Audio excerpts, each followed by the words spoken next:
अच्छा, ट्रेडिंग के अंदर जो टाइम फ्रेम्स होते हैं वो क्या होते हैं, वो कैसे होते हैं? अच्छा, टाइम फ्रेम जो है ना वो यूँ होता है कि भाई एक एक कैंडल जो होते हैं ना उसके जो फॉर्मिंग टाइम होता है, फॉर एग्जांपल एक कैंडल अगर फॉर्म हो रही है 1 मिनट के अंदर तो उसको हम कहेंगे 1 मिनट का चार्ट, ठीक है। उसमें जो जितनी भी कैंडल होंगी ना वो 1 मिनट में होंगी। फॉर एग्जांपल 12:01 पे एक कैंडल बनना शुरू हुई और वो 12:02 पे ख़त्म हो जाएगी, ठीक है। ये हो गया 1 मिनट का टाइम फ्रेम। इसमें यही होगा कि 5 मिनट का टाइम फ्रेम, उसमें 12 बजे अगर कोई कैंडल फॉर्म होना शुरू हुई है तो वो 12:05 पे क्लोज़ हो जाएगी। ओपनिंग उसकी होगी 12 बजे, क्लोजिंग होगी 12:05 पे, ठीक है, एक कैंडल की। अब इन सारी कैंडल से मिलके फॉर एग्जांपल 3 कैंडल हैं अगर 5 मिनट की, और तो वो हो गई 15 मिनट, तो वही कैंडल जो है 15 मिनट में एक कैंडल होगी, ठीक है। अब ये 5 मिनट की एक एक कैंडल है, ठीक है।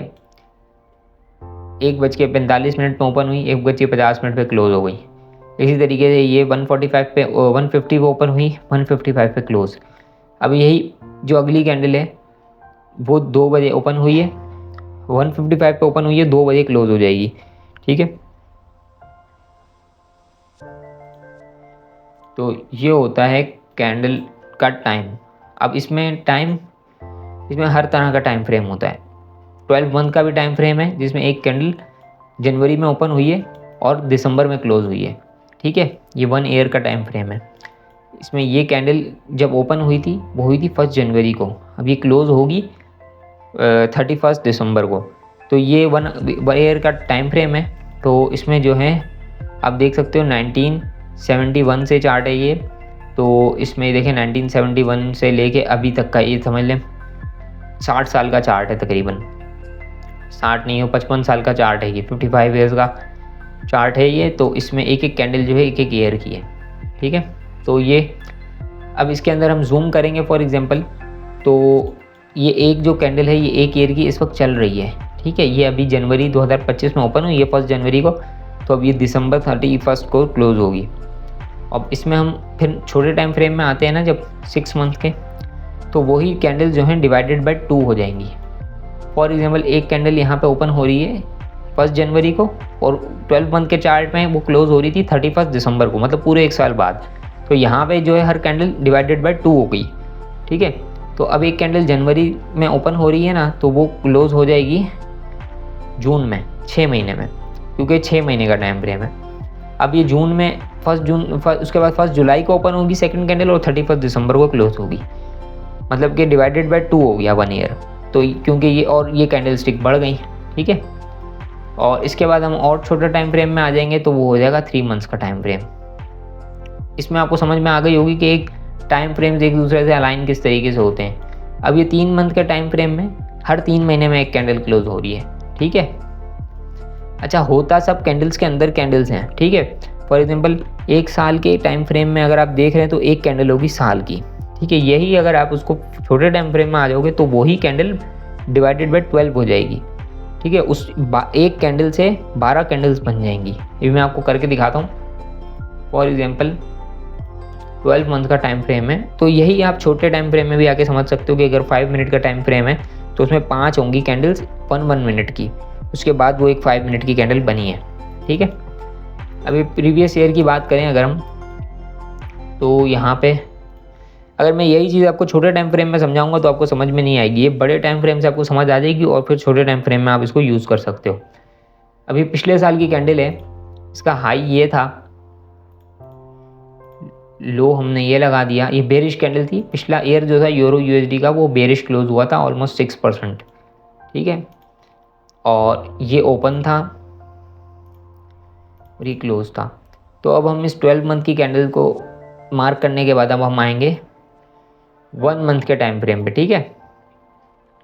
अब 1 मंथ के टाइम फ्रेम में हम देखेंगे कि ये कितने मंथ डायरेक्ट कैंडल बेरिश बनी है और कितनी कैंडल्स बेरिश बनने के बाद ये एक कैंडल फॉर्म हुई है।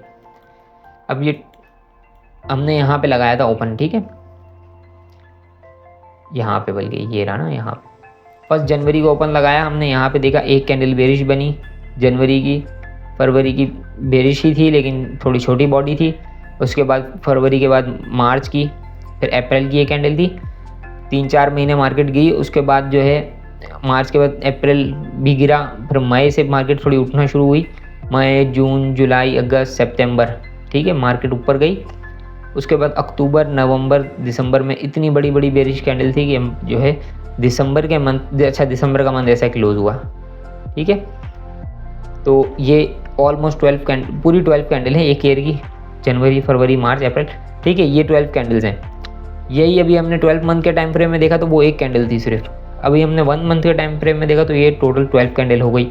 अब उस कैंडल के अंदर ऐसे मूवमेंट थी, ठीक है, वो कैंडल फॉर्म भी इसी तरीके से हुई होगी। पहले वो कैंडल हुई होगी बेरिश, उसके बाद बुलिश बनी, उसके बाद कैंडल ने एक हाई मार्क किया, उसके बाद नीचे आई, कैंडल ने एक लो मार्क किया, उसके बाद क्लोजिंग के वक्त थोड़ी सी ऊपर चली गई। अभी हम यही चीज़ अगर बिगर टाइम फ्रेम में देखें तो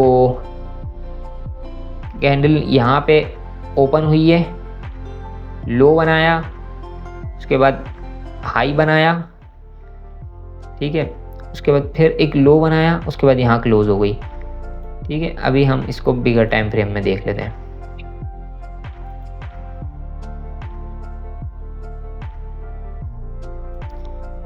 तो कुछ इस तरीके से हुआ है, पहले यहाँ पे बना, ओपन हुई कैंडल, उसके बाद एक हाई बनाया, फिर एक लो बनाया है। अच्छा, लो हमें छोटे टाइम फ्रेम में तो नज़र आया है, बड़े में देखें तो बड़े में भी एक छोटा सा लो दिख रहा है आपको, छोटा सा लो बना, उसके बाद ऊपर की तरफ कैंडल क्लोज हो गई, ठीक है। तो इसी तरीके से होता है कि कैंडल जो है ओपन होती है, अगर बेरिश कैंडल है तो हो सकता है वो हाई बनाए, फिर एक लो बनाए, फिर एक यहाँ पे क्लोजिंग दे दे। तो इसकी ये भी होगी विक, ये भी होगी विक, ये होगा हाई, ये होगा लो, ठीक है। अगर बुलिश कैंडल है तो जहाँ से प्रीवियस कैंडल क्लोज हुई है वहीं के आगे से बुलिश अगली कैंडल ओपन हो जाएगी, कि यहाँ पे ओपनिंग हो गई, फिर मार्केट अगर ऊपर जा रही है तो एक हाई बना देगी। अगर विक ऊपर छोड़ी है, मतलब फॉर एग्जाम्पल एक हाई बनाया है, उसके बाद वापस नीचे आके यहाँ पे क्लोज हो सकती है, ठीक है। अब इसके अंदर हमने एक लो बनाया ही नहीं, ठीक है, हो सकता है कि कैंडल का लो ना हो। अच्छा, ज़रूरी नहीं है कैंडल का हाई भी हो, लो भी हो सकता है कैंडल का हाई लो कुछ भी ना हो, सिर्फ बॉडी हो, ठीक है। और ये भी हो सकता है कि कैंडल की बॉडी ना हो, सिर्फ हाई लो हो, ठीक है। ये कैंडल स्टिक पैटर्न्स होते हैं, अगली वीडियो में आपको समझाऊंगा।